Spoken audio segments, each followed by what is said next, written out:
Hi hello ನಮಸ್ಕಾರ. Welcome back to the Anudeep diaries.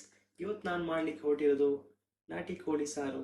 ನಾಟಿ ಕೋಳಿಗೆ ಸಾರಿಗೆ ನಾನು ಆಲ್ರೆಡಿ ವೆಜಿಟೇಬಲ್ ಎಲ್ಲ ಕಟ್ ಮಾಡ್ಕೊಂಡಿದ್ದೇನೆ. ಈಗ ನಾನು ಸ್ಟಾರ್ಟಿಂಗ್ಗೆ ಒಂದು ಕಡಾಯಿ ತಗೊಂಡಿದ್ದೇನೆ. ಕಡಾಯಿ ತಗೊಂಡು ನಾನು ಗ್ಯಾಸ್ ಒತ್ತಾ ಇದ್ದೇನೆ. ಈಗ ನಾನು ಕಡಾಯಿಗೆ ಪ್ಯೂರ್ ಕೊಕೊನಟ್ ಆಯಿಲ್ ಆ್ಯಡ್ ಮಾಡಿದ್ದೇನೆ. ಈಗಾಗಲೇ ನಾನು ಆಲ್ರೆಡಿ ಎಲ್ಲ ವೆಜಿಟೇಬಲ್ ಕಟ್ ಮಾಡಿ ರೆಡಿ ಮಾಡಿಟ್ಕೊಂಡಿದ್ದೇನೆ. ಫಸ್ಟ್ಗೆ ನಾನು ginger, garlic, green chilli, onion, ಕರಿಬೇವು ಸೊಪ್ಪು ಹಾಕಿ ಫ್ರೈ ಮಾಡ್ತಿದ್ದೇನೆ.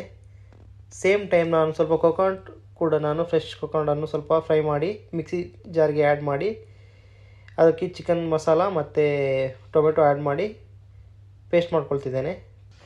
ಈಗ ಆನಿಯನ್ ಫ್ರೈ ಆಗಿ ಬ್ರೌನ್ ಕಲರ್ ಆಗಿದೆ. ಅದಕ್ಕೆ ನಾನು ಗ್ರೈಂಡ್ ಮಾಡಿಟ್ಟಂಥ ಮಸಾಲವನ್ನು ಆ್ಯಡ್ ಮಾಡಿದ್ದೇನೆ.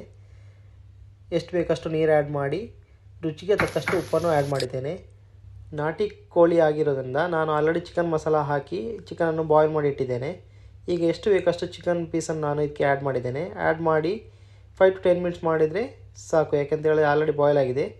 ಈಗ ಕೋರಿಯಂಡರ್ ಲೀವ್ ಹಾಕಿ ಇಲ್ಲಿಗೆ ಚಿಕನ್ ಸಾರು ರೆಡಿಯಾಗಿದೆ.